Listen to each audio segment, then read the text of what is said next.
Olá, começando mais um podcast Cineclube Matinal. Eu sou o Roger Lerina.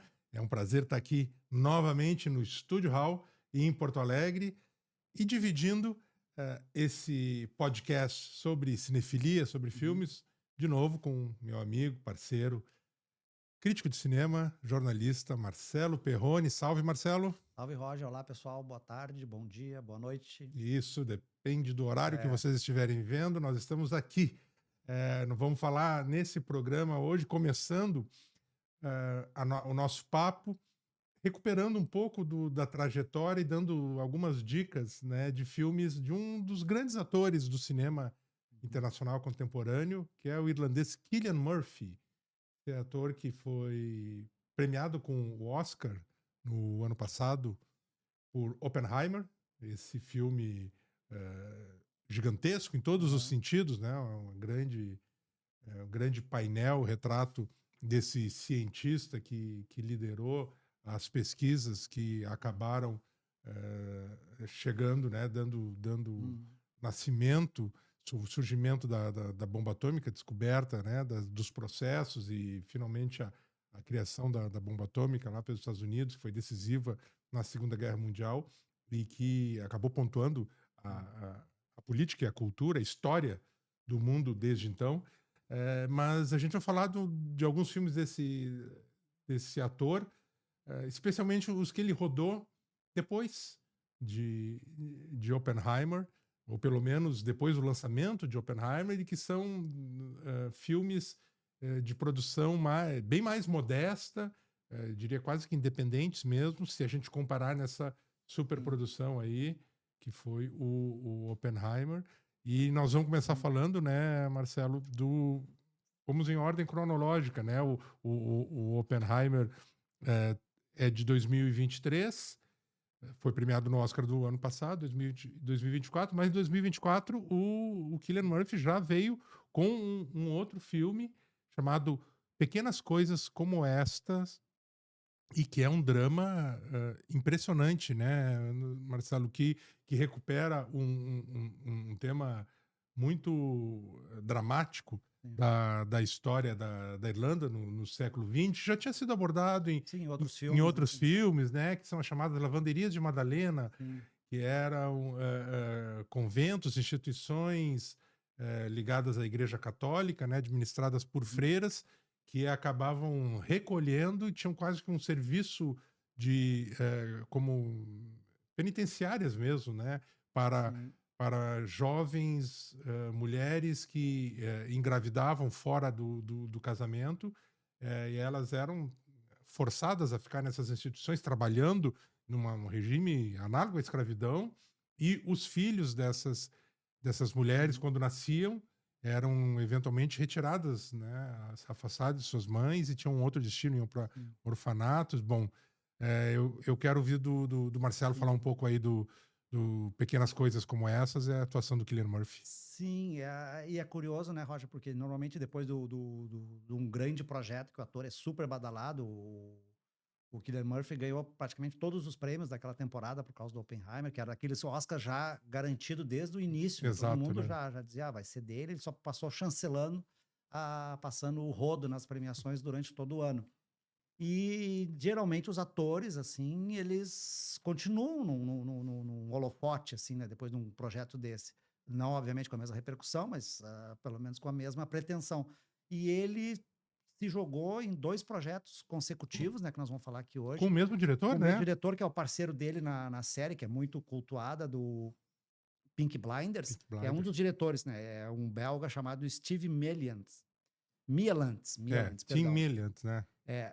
Desculpa, eu confundi aqui, é Tim Tim Milliant. Mielants, Steven do próximo Mielants, filme. do filme. Tim Mielants é um belga, que é um dos 3 ou 4 diretores que se alternam lá no Pink Blinders, que é aquela série super cultuada sobre os gangsters do início do século XX na Inglaterra, que o Cillian Murphy faz o protagonista, né, o Shelby.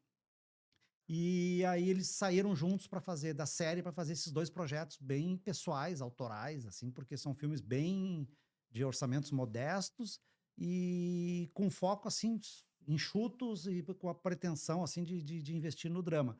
O Pequenas Coisas, ele tem, como o Roger disse, ele lembra uma história que já foi abordada no cinema pelo menos 2 vezes, assim, que eu me lembro, que é um filme chamado Em Nome de Deus, que é um filme de 2002, que é centrado na história de 4 jovens, né, na década de 50, que se conhecem nessa instituição, e cada uma com seus dramas, assim, porque são arrancadas de seus filhos, que são encomendados por famílias estrangeiras, em geral, que vão adotar essas crianças de uma forma legalizada, entre aspas, já que a igreja tem a conivência do poder público à época ali.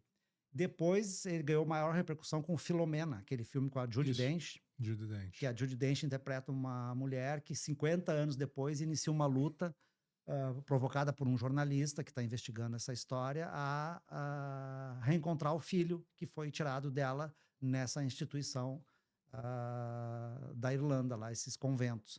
E nessa história, o Cillian Murphy interpreta um vendedor de carvão, assim, um cara de vida modesta, que trabalha numa região próxima a um desse convento, e fornece o carvão lá para as irmãs, e nessas idas e vindas ele acaba conhecendo uma jovem e que está particularmente, ele foi internada à força pela família, e ele acaba se comovendo, se interessando pela história dela, e vai aos poucos se aproximando, assim, e a gente vai vivenciando esse drama, assim, quanto mais ele tem o contato, né, um cara de uma vida mais tranquila, assim, ele vive com a família na região próxima, e ele acaba se envolvendo com essa jovem, assim, de uma forma bem dramática, assim, não vamos contar aqui a história, mas é muito interessante, assim, porque o registro do Cillian Murphy, assim, viver nesse tipo comum, assim, não um tipo grandioso, épico, como é o Oppenheimer, se vê como ele é um excelente ator, assim, ele tem umas feições mais duras, assim, eu acho ele, como é que eu vou dizer, ele não parece ser uma pessoa muito versátil, assim, dramaturgicamente, assim, mas ele sempre dá conta dos papéis, que ele tem um tipo meio sisudo, assim, meio sempre com cara séria, assim, mas Mais eu acho que introspectivo, assim, ele não parece um cara muito versátil, assim, mas ele já fez comédias, assim, se saiu bem, assim, ele tem um filme que eu gosto muito, que é o Café da Manhã em Plutão, que é um filme do Neil Jordan.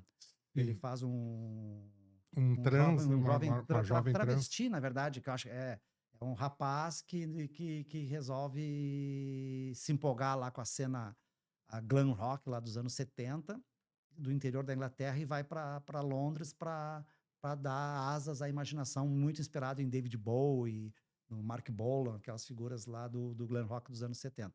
E eu acho que foi o primeiro filme, assim, que o Cillian Murphy, pelo menos que eu tenho visto. Eu acho que foi o filme que deu se projetou a projeção, mais, assim. né? Mas é um belo filme, ele está disponível para alugar no Prime Video, né?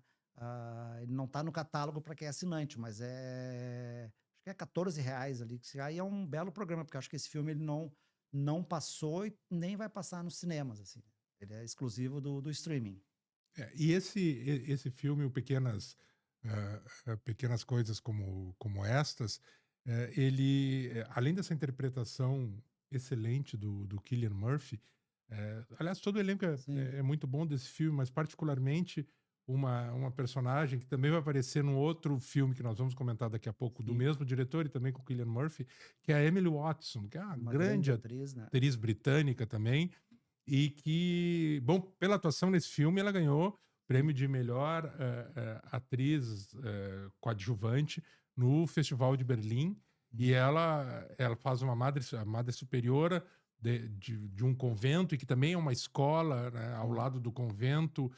Também tem uma escola para meninas, né, e também abriga um desses dentro do convento, uma dessas alas, né, que é destinada a receber e, na verdade, do ponto de vista prático, aprisionar essas jovens da região, que tem, como a gente falou antes aqui, são, como eles chamavam, das mulheres caídas, né?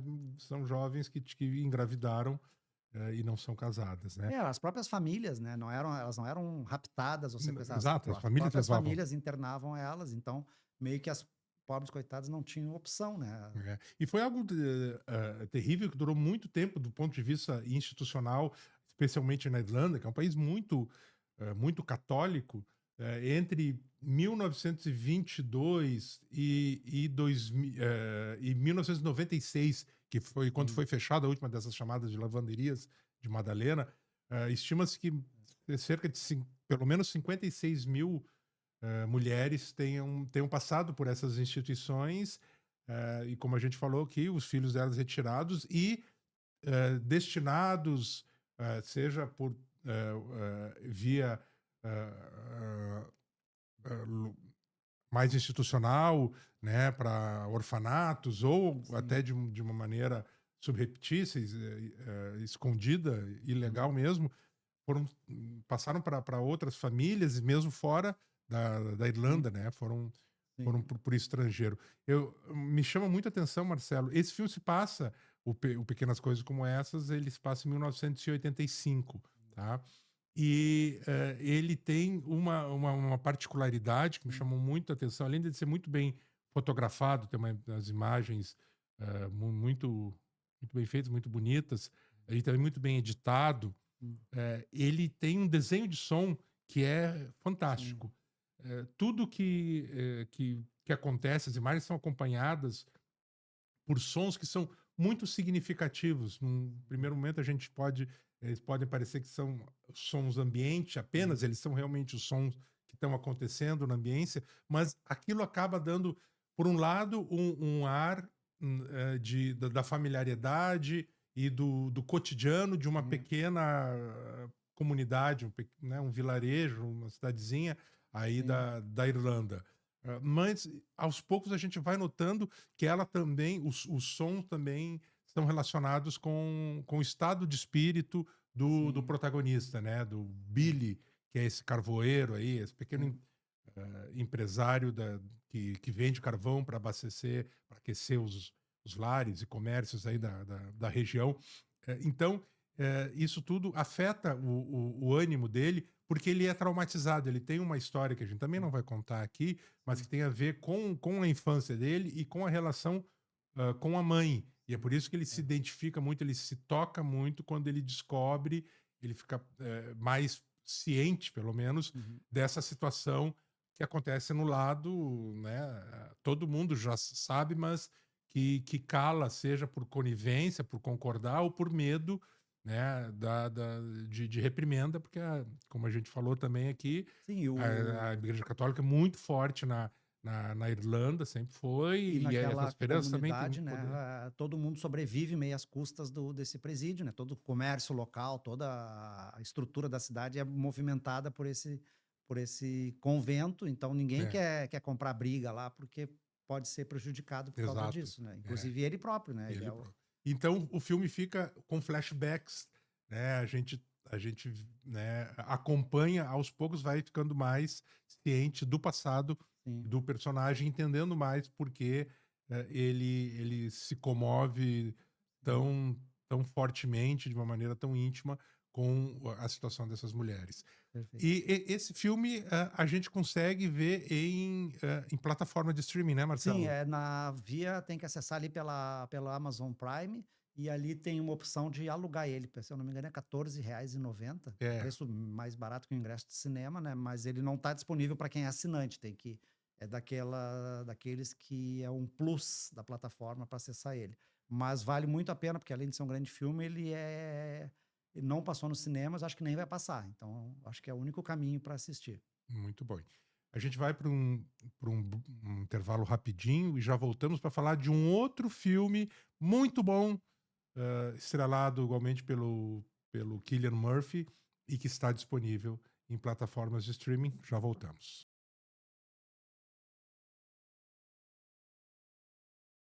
A gente está de volta aqui com o Cineclube Matinal. Hoje a gente está falando, pelo menos nessas primeiras partes aqui do programa, do Cillian Murphy, esse grande ator irlandês aí, que ganhou o Oscar por Oppenheimer há um par de anos. Esse filme né, ambicioso e grandioso, dirigido pelo Christopher Nolan. E a gente já falou no primeiro bloco de um drama estrelado pelo Cillian Murphy, logo depois que chegou aos cinemas logo depois do Oppenheimer. E agora vamos falar de outro drama dirigido pelo mesmo realizador, que é um diretor belga chamado Tim Milans. E o filme chama-se Steve. E o Cillian Murphy faz o personagem título. E é uma história muito interessante. É um drama que se passa num reformatório na Inglaterra, que é uma mansão, é uma espécie de uma fundação, né, como se fosse uma organização não governamental, que sustenta uma escola para jovens delinquentes, né? São rapazes quase chegando à maioridade, mas que têm um histórico ligado a crime, a violência, que vem de lares conturbados, né? A maioria deles até rejeitados pelos pais, e que se encontram, meninos, e que estão nessa escola, que é dirigida pelo personagem do Cillian Murphy, né? O Steve. Tem alguns professores e basicamente o filme acompanha um dia dentro dessa escola muito conturbada. E como pequenas coisas como essas, que é o filme anterior que a gente estava falando do Cillian Murphy, de novo em parceria com esse diretor, Tim Milans, são duas histórias que se interessam, né, Marcelo, sobre o destino de jovens, tanto o primeiro quanto esse, destino de jovens que são considerados problemáticos, que se desviam, digamos assim, do que a sociedade considera como o bom caminho, e como essa sociedade, no caso na Grã-Bretanha, acaba reprimindo e controlando esses jovens de alguma maneira e sufocando as suas liberdades e os seus anseios, né? Esse filme também é um filme de época, digamos assim. O Pequenas Coisas Como Essas passa em 1985 e esse passa em 1996 e é baseado num romance, né, Marcelo? Fala um pouco mais do Steve para nós. Eu diria que eu acho que eles são quase filmes espelhos, né? Exato, assim, também acho. Tal, e eu acho que não li sobre isso, mas eu não duvido que tenha sido meio proposital do diretor e ator se envolverem com dois projetos que dialogam muito, assim, como com essa proposta, assim, de um pelo ponto de vista das mulheres e o outro do ponto de vista mais masculino, assim, né?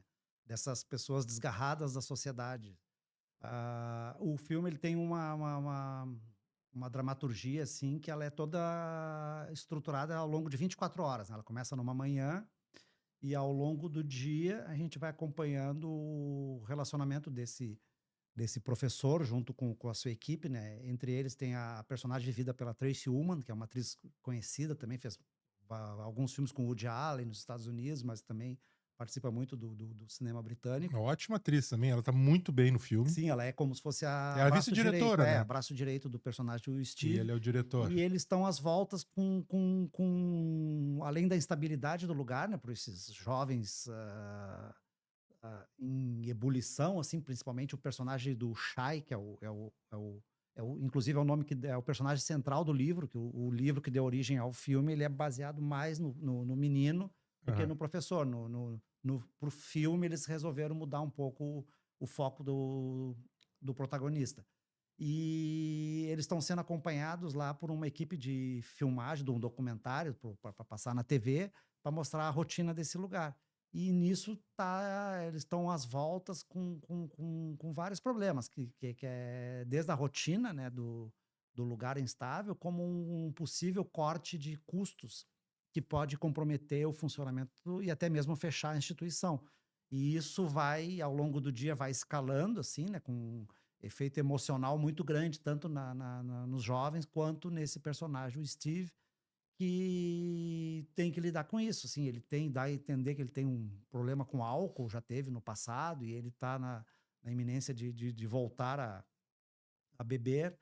E a densidade é interessante. O que eu achei legal, Roger, é como assim, o nível de entrega que ele tem com esses marginais, assim, marginais no sentido de pessoas que são marginalizadas pelas famílias, pela sociedade, e ele meio que crê no potencial. Tem Exato. uma cena ali que ele descreve, né? Que ele deixa uma mensagem para uma professora destacando pontos positivos que ele vê em cada um dos meninos, assim, que ele consegue ver que são plenamente recuperáveis, mas que talvez ele não tenha tempo nem condições de fazer.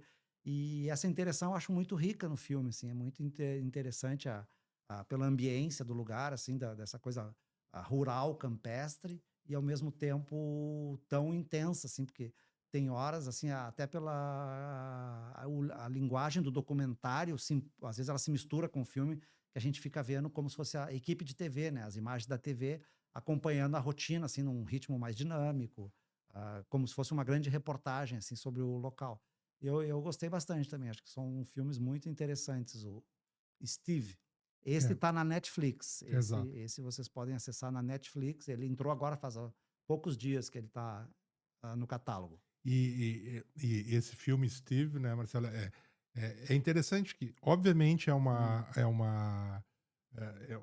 é, é planejado entre o Cillian Murphy e o diretor Tim Melantz, essa sequência desses filmes, não apenas por se tratarem de temáticas próximas, né, como o Marcelo hum, falou, bem espelhadas, né, no primeiro, digamos, é mais essa situação de jovens mulheres, adolescentes. Aqui nós estamos falando em Steve, de jovens garotos, homens. Mas não apenas isso, eu acho que também é uma amostra da versatilidade hum, dramática do Cillian Murphy, porque no primeiro filme o personagem é um personagem mais introspectivo, ele reage de uma maneira mais internamente quase ao não que fala, né? ele quase não fala, é muito expressado pelo comportamento dele, pelo gestual, Aham, pelos olhares, as expressões faciais, e como eu disse antes, o som, né? Como pequenos sons ambientes começam a ganhar mais altura e reverberar mais forte num primeiro plano para esse personagem, mostrando que ele está passando por algum momento desconfortável. Bem, em Steve já é bem diferente. O personagem dele é um personagem muito mais proativo, que se sim. relaciona o tempo inteiro com as pessoas.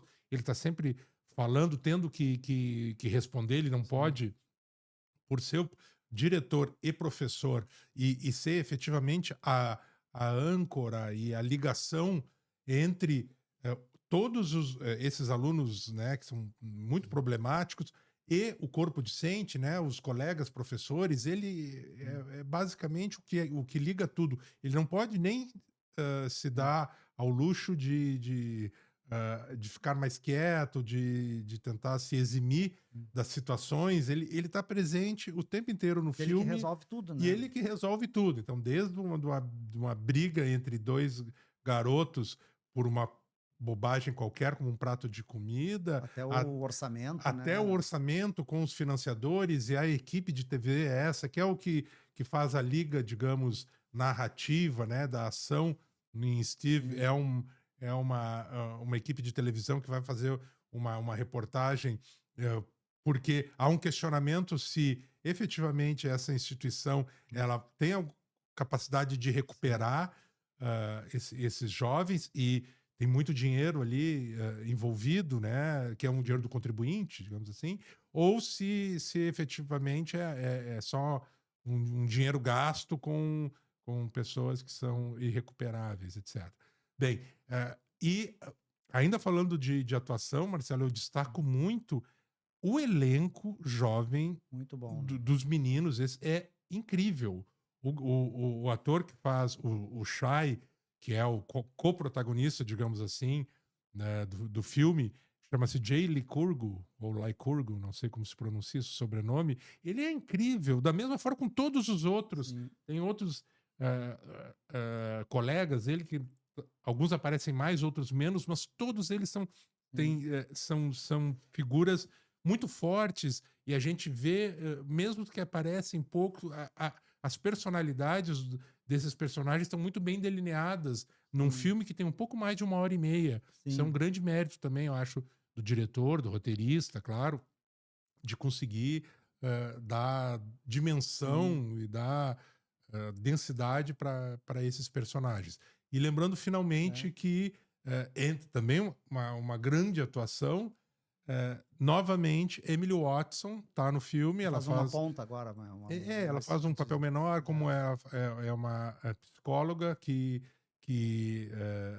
tem sessões com, né, com os garotos internados e a gente acompanha algumas dessas conversas dela com esses meninos, e ela também tá ótima. Então é um combo de atuações muito potentes nesse filme, né? Sim, e o Cillian Murphy vai retomar o personagem dele, né, do Pink Blinders, agora no cinema. Vai ter um longa É bom lembrar isso, né? que daí é com outro dos diretores, né, da série, não é com o Tim Mialland.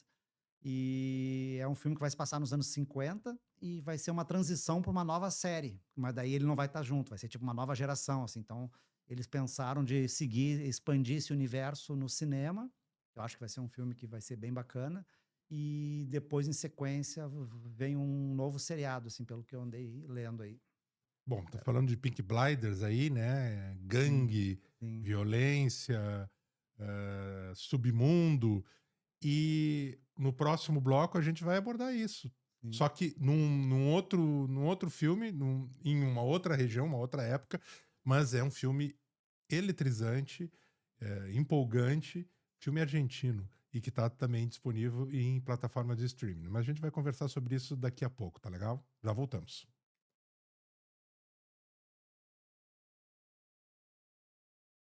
De volta então com o Cineclube Matinal. Hoje a gente está falando de filmes que você pode recuperar, se ainda não viu, no streaming, plataformas de streaming. Vamos falar agora de um filme argentino que está disponível na HBO Max e que é um filme muito bem construído, muito frenético, e que tem uma particularidade que para quem gosta de cinema é muito interessante e acaba sendo muito envolvente em termos de narrativo. Eu acho que mesmo quem não é tão ligado na história do cinema não deixa de ficar vidrado quando acompanha um plano sequência que é uma tomada única. Uma assim, tomada né? única, longa, né? Tem muitos filmes ou séries em que isso acontece, planos, sequências bem longos. E isso, às vezes, a pessoa pode até nem estar notando que é uma tomada única, mas de alguma maneira isso empolga. E há filmes, e até séries, né? Mas especialmente filmes que são feitos, são rodados em um plano sequência mesmo, em um plano único, ou pelo menos tentam emular, fazer com que pareça que foi apenas um plano ininterrupto, que a câmera não foi desligada e que está acompanhando os atores, atrizes em diversos cenários. É o caso de Gatilheiro. Esse filme argentino, que a gente vai falar agora, é uma história que se passa submundo do tráfico, do crime, num subúrbio de Buenos Aires, e que foi rodado, segundo eles, né, a equipe, o diretor, a produção alega, num plano sequência mesmo. O filme tem, né, 1h30 e que e se passa em diversos locais, locações, vários atores. É como eu diria, um tour de force, né, Marcelo? Sim, gatilheiro, depois eu fui ver ele, é o termo que eles usam lá para o sicário, né? Os traficantes, que são aqueles assassinos hitman, que são os assassinos pistoleiro, profissionais, assim, o né? pistoleiro das gangues lá de Buenos Aires. E a gente acompanha, assim, ao longo dessa 1h30, em tempo real, de forma muito eletrizante, a jornada do Galgo, que é um personagem que a gente é apresentado a ele cometendo um assalto, e aí aos poucos a gente vai vendo que ele acabou de sair da cadeia, tá tentando recomeçar a vida, só que ele vai encontrar os ex-parceiros, vão chamar ele para um trabalho, e aí a coisa degringola de uma forma muito eletrizante. E tem uma coisa, né, Roger, porque assim, o plano sequência, às vezes, ele é só um exercício, um virtuosismo técnico, às vezes sem necessidade, vazio, assim. Agora, dos anos 2000 para cá, se tornou mais recorrente com com o formato digital, né? Que não tem mais a limitação que tinha no passado, dos rolos de Eram, câmera. eram 10 minutos, né, em geral, Sim, quando é em película, né, a lata do a filme, lata, o né, rolo. o rolo, tinha 10 minutos de filme, né, então, para fazer um Sim, ou filme, tinha que ficar dentro desses 10 minutos, um exato, plano, daí um seria plano, no o máximo plano 10 dentro do minutos. filme. Aí quem ousou fazer um filme inteiro simulando isso foi o Hitchcock, com o Festim Diabólico, em 48, que daí ele fez uma sucessão de São 12, dá 12 2 planos horas, 12 que ele planos. faz a cada 10, 11 minutos, lá que era a duração do filme naquela época, ele estabelecia com o diretor de fotografia e o montador um ponto de corte, que era geralmente dando um zoom num objeto de cena ou num personagem, no terno, assim, para poder simular e continuar a ação a partir dali. Depois a gente vai falar aqui de outros filmes famosos, o plano de sequência, mas o Gatilheiro, esse então ele se passa nessa madrugada, né, da noite até o amanhecer do dia seguinte, nessa Isla Maciel, é um bairro que eu fui pesquisar depois, que eu nunca tinha ouvido falar. Ele fica por incrível que pareça, é um lugar degradado, assim, violento, mas ele é vizinho ali da região da Boca, La Boca, ali San Telmo e Puerto Madeiro, que são pontos turísticos conhecidos de Buenos Aires, né?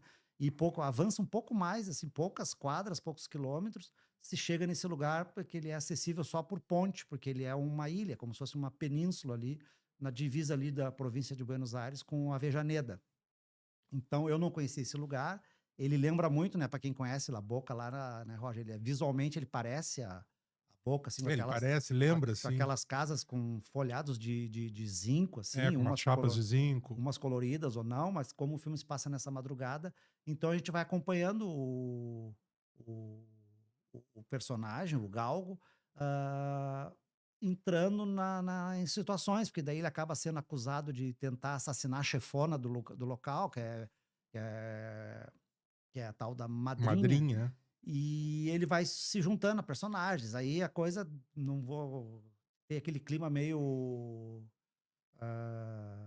Warrior, Selvagem da Noite, Exato, aquele né? assim, né? Que ele começa a ser caçado Walter Hill. por vários personagens. Mas o que mais me chamou a atenção, Roger, no filme foi assim, que eu vi que ele é um filme feito plano sequência. Será que é assim? Pois é. Ele se fundamenta só para fazer uma bosta assim nessa história? Não, mas ele é muito bem executado. Tem a ver com a narrativa, porque como tem esse ritmo eletrizante da perseguição, ele sai caminhando, sai correndo, anda em moto, anda em carro, e a câmera vai acompanhando ele esse tempo todo, em tiroteios, em momentos de respiro, assim. E o plano sequência tá ali que chega uma hora que tu não nota mais que tu. Tem horas que eu pensei assim, eu até voltei para ver assim como é que ele fez essa transição aqui, né? Que ele tá dentro do carro, daqui a pouco começa uma perseguição de moto e a câmera vai atrás da moto junto. Não, é incrível. É por isso muito que bem eu feito, coloco realmente em suspeição, não que duvide, né, exatamente, mas é que realmente fica. muito bem feito. É Assim, muito bem feito. É quase implausível, talvez até, que tenha sido feito totalmente num plano de sequência. E como disse, o Marcelo também falou,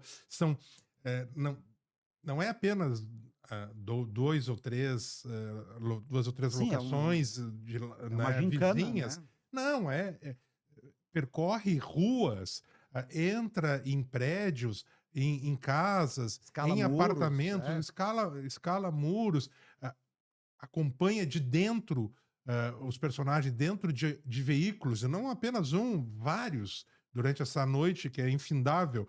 Tem 1h30 o filme, mas como a gente está muito grudado nesse personagem, e também não apenas ele, o filme ainda tem a narrativa ainda tem essa particularidade de, às vezes, inclusive, deixar de lado um pouco esse personagem e acompanhar uma outra cena, né? Nós não estamos apenas com o protagonista que vai se desenrolar num outro espaço. Esse personagem o protagonista foi para um outro local, e depois eles vão se encontrar num terceiro mais adiante, e que daí teve uma perseguição de moto, Tiroteio. e tiroteio. Também tem uma questão com os vizinhos, né? Nesses enfrentamentos que parece ser primeiro uma briga de sucessão de liderança de tráfico, só que também uma armadilha para envolver esse personagem, protagonista, e que está também misturada à polícia, que é corrupta, os vizinhos, os moradores, que já estão saturados Querem se unir, né? exatamente de serem dominados por essa facção criminosa e querem revidar. E esse personagem ele vai de um lado para o outro tentando encontrar uma maneira de fugir, de escapar, ou nunca sabendo quem ele pode confiar, quem realmente está do lado dele. Então, chega a ser meio angustiante mesmo E a galeria acompanhar de essa história. personagens também chamou atenção, são todos muito críveis, como Exato. os quadrilheiros lá, os bandidos, são pessoas que poderiam de fato ser quadrilheiros, porque é uma seleção de elenco muito bem feita, assim, porque todos eles lembram muito aqueles filmes que a gente vê do sicários colombianos, mexicanos, essas quadrilhas latino-americanas, assim, mexicanas lá, são todos personagens muito, mesmo os que participam só como figurantes, são muito ricos, assim. E esse filme, ele é dirigido, é o primeiro longa de um diretor chamado Chris Tapia Marchiori. Ele tem um currículo, assim, muito de diretor de segunda unidade, coisas de TV, teatro e cinema argentino, sempre em papéis técnicos, assim. E esse é o primeiro longa dele. E ele também é o roteirista, né? É o roteirista. E ele dedica o filme, né, mas às pessoas daquela região. Dá a entender que ele é dali, né? Exatamente, que ele conhece bem a realidade. Daquela realidade dos que sucumbiram, quem não sobreviveu, né, a essa violência, e dos que resistem, que estão vivos, e que, aí ele diz isso nesses créditos finais, né, que o ensinaram muito da vida a sobreviver. Quer dizer, então supõe-se que é uma realidade, até porque ele é um dos roteiristas também do filme, que seja uma realidade que ele conheça de perto, por ser de alguma maneira originário de uma região assim, pelo menos. Eu fui dar uma lida assim nas críticas dos jornais argentinos, assim, estão super boas, unânimes, porque o filme é recente, ele tem poucos meses que estreou lá. E, claro, tem os exageros já dizendo que pode ser o potencial candidato da Argentina para o Oscar. Eu não sei se. Acho que. Não é muito a pegada oscarizável esse tipo de filme, né? Mas o mérito o filme tem, porque, como a gente está falando aqui, não é só um malabarismo artístico, ele está muito a serviço da narrativa, assim, né? E a gente, como a gente falou, né, Roger, do Hitchcock. Só para lembrar aqui de planos sequências famosos do cinema, né? A gente temos até um gaúcho que representa, né? O Ainda Orangotangos, né? Feito aqui em Porto Alegre, numa tomada única, assim, que pelo daí Gustavo Spolidoro. É parecido nesse sentido com... isso é interessantíssimo, né? Porque o Ainda Orangotangos é de 2007. Sim. O filme já tem quase... né? Tem 18 anos aí, pelo menos. Exato.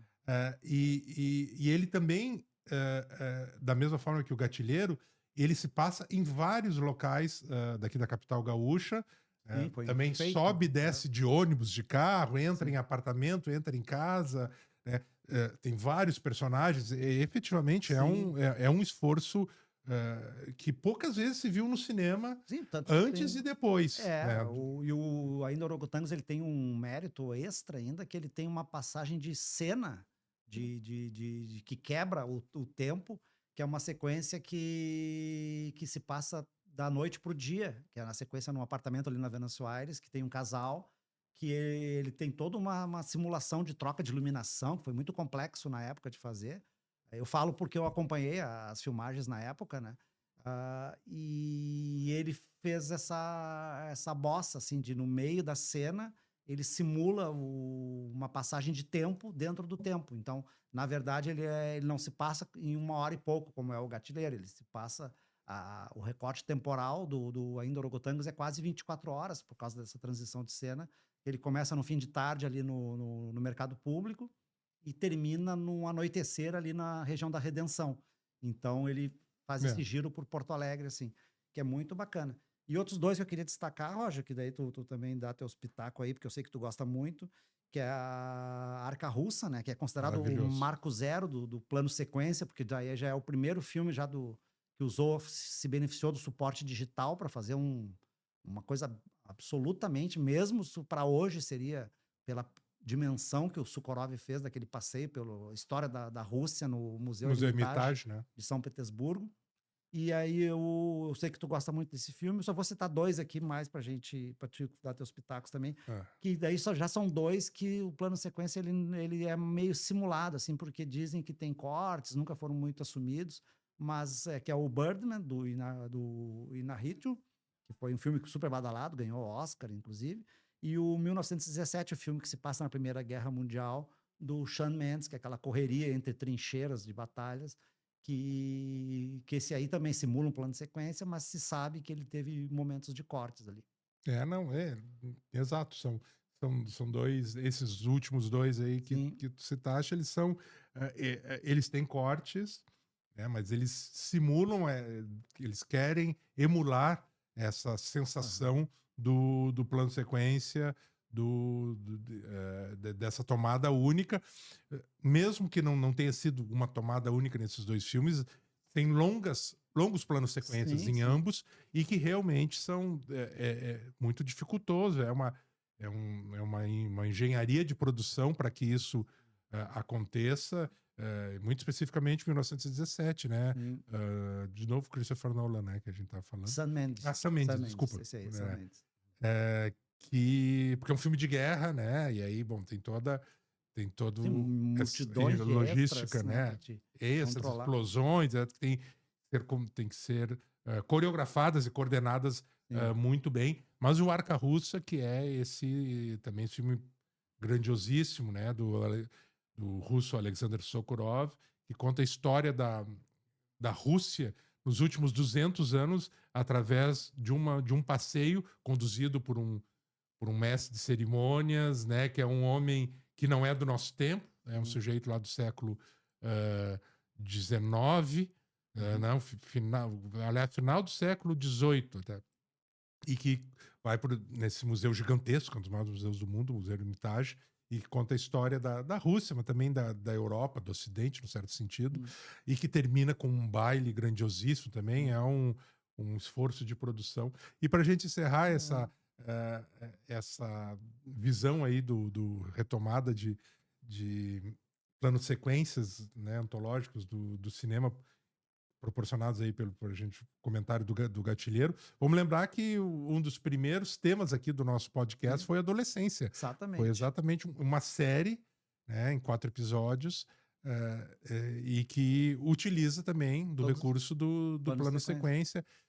De novo, também com não exatamente o tempo inteiro apenas um plano sequência, também emula em alguns momentos, né, Marcelo? Eu acho o plano sequência, acho que há cortes ali também, né?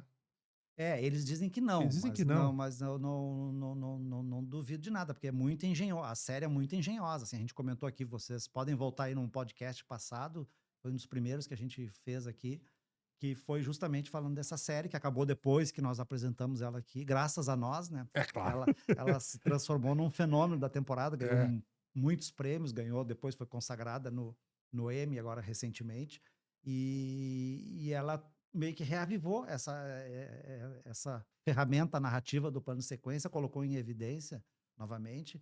O Gatilheiro provavelmente devia estar sendo pensado já nessa mesma época, assim, mas é muito interessante, assim, ver o uso da técnica com a criatividade, assim, para dar uma sacudida, assim, nas narrativas, assim, é muito interessante. Legal. Então, recomendamos muito o Gatilheiro, que está na HBO Max, né? Isso.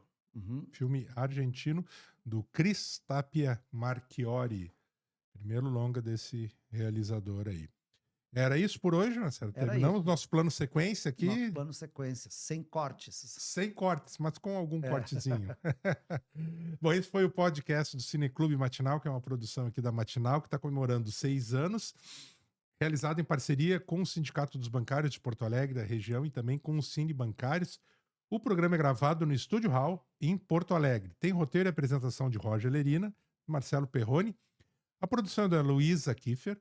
do Felipe Speck e da Laís Escher. Na técnica hoje, o Joseph Aresso. A gente renova o convite para você nos acompanhar no perfil do Cineclube Matinal lá no Spotify, também na Apple Podcasts. E lembrando que toda quinta-feira tem episódio novo com novidades do cinema e dos streamings e também clássicos, assuntos relacionados a filmes e séries que a gente acha que você vai gostar, porque você é cinéfilo como a gente, não é? É isso então, né, Marcelo? É isso aí, Roger. Até quinta-feira que vem, gente. Tchau. Tchau, pessoal.